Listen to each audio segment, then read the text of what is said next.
அஸ்ஸலாமு அலைக்கும். எல்லா புகழும் இறைவனுக்கு. காலையில் ஞாயிற்றுக்கிழமை காலைல மணி இப்போ 5:30 மணி ஆகுது. இங்கே பாருங்க, பால் பணியாரத்துக்கு ஊற வைக்கிறேன். உளுந்த வடைக்கு ஊற வைக்கிறேன். பால் பணியாரத்துக்கு இதில் ஒரு உலக்கு அரிசின்னா ஒரு உலக்கு உளுந்து. நம்ம எதில் அரிசி எடுக்கிறோமோ அதில் உளுந்து போடணும். நம்மளுக்கு தேவையானது நான் இந்த இதில் எடுத்துருக்கேன். ஒரு கிளாஸ் அரிசினா ஒரு கிளாஸ் உளுந்து. இது பால் பணியாரம். இப்போ ஊற வச்சாட்டேன் அதாவது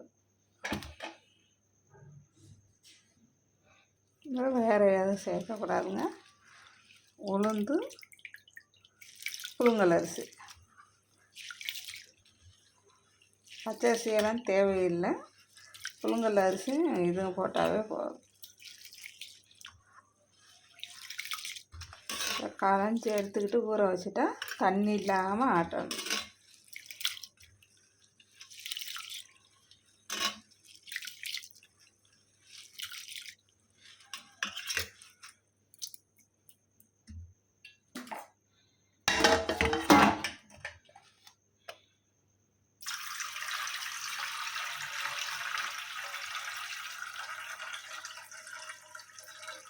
இன்னொரு களை களைஞ்சது தண்ணி ஊற்றி வச்சு பால் பணியாரத்துக்கு இது வடைக்கு உளுந்த வடைக்கு.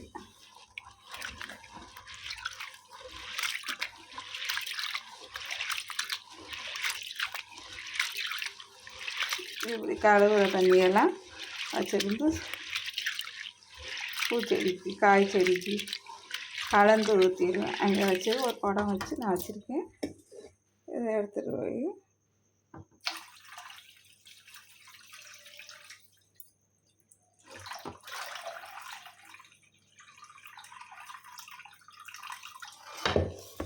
ஊற வச்சுட்டு அப்புறம் ஆட்டிட்டு செய்யணுங்க. அப்புறம் பார்ப்போம். பணியாரத்துக்கு நான் பக்குவத்தில் ஊற போட்டதை காமிச்சேன்ல, ஆட்டி இந்த பக்குவத்தில் தாங்க அல்லணும். வெண்ணெய் மாதிரி இருக்கணும் மாவு, தண்ணி சேரக்கூடாது. ஏன்னா நம்ம சுகர் இதெல்லாம் சேர்ப்போம், கொஞ்சம் இதாக வரும். இப்போ தேவையான சுகர், வெள்ளை சுகர் தான் சேர்த்துக்கிறேன். இனிப்பு எடுத்து கொடுக்க டோனும் உப்பு இதை பிசைஞ்சு கொடுத்துக்குறோம். சும்மா இந்த மொறுமொறுப்பு தன்மை வர்றதுக்காண்டி கொஞ்சோன்னு இடியப்ப மாவு போட்டுக்கிறோம். போட்டு பிசைஞ்சு கொடுத்துட்டு நம்ம கிள்ளி போடுறது பால் பணியாரம். பாருங்க, மாவு இந்த பக்குவத்தில் இருக்கணும். பிசைஞ்சிட்டா போடுவோம் வாங்க. இந்த பாருங்க, தண்ணியில் அப்படி கழுவிக்கிட்டாதே உருண்டு உழுகும். பாருங்க, கழுவிக்கிட்டு எண்ணெய் காஞ்சிருச்சு போடுவோம். பாருங்க, இப்படி கிள்ளி போடணும். அப்படி மேலே வந்துடும். நம்ம போடுறதுல மேலே அப்படியே உருண்டுக்கிட்டு வந்துடுவாங்க.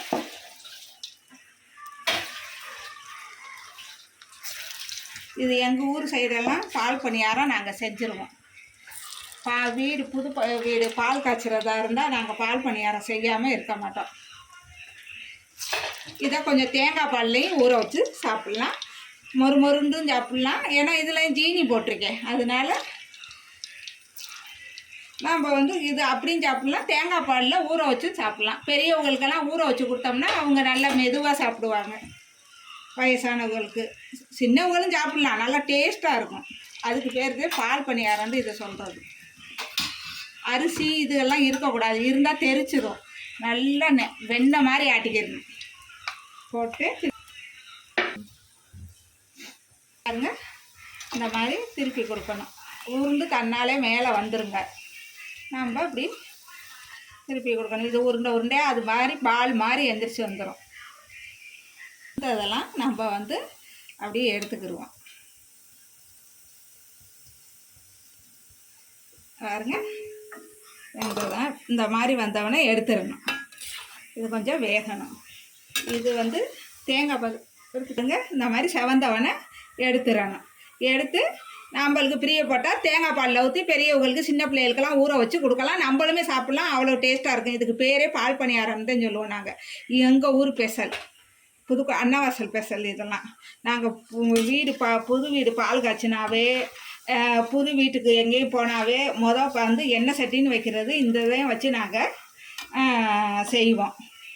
கேசரி பால் பணியாரத்துக்கு இதை செஞ்சுட்டு பாலை காய்ச்சி இறக்குனவனே இதை செஞ்சுட்டு தான் கேசரி கிண்டுவோம். பாருங்கள், இந்த மாதிரி தான் பால் பணியாரம். அப்படி சாப்பிட்டா செம்மையாக இருக்கும், நல்லா இருக்கும்.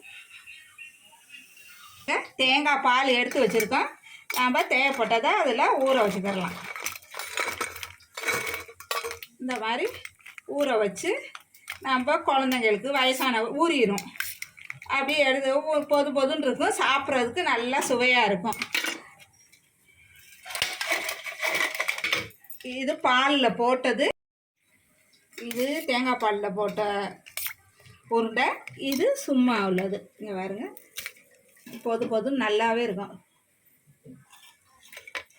இதுக்கு பேர் தாங்க பால் பணியாரம்னு எங்கள் ஊரில் சொல்லுவோம். எப்படி இருந்துச்சுன்னு பாருங்கள். பார்த்துட்டு இந்த மெத்தடில் நீங்கள் செஞ்சு சாப்பிட்டு பாருங்கள், நல்லாயிருக்கும். பார்த்துட்டு கமெண்ட்டில் சொல்லுங்கள். அஸ்ஸலாமு அலைக்கும்.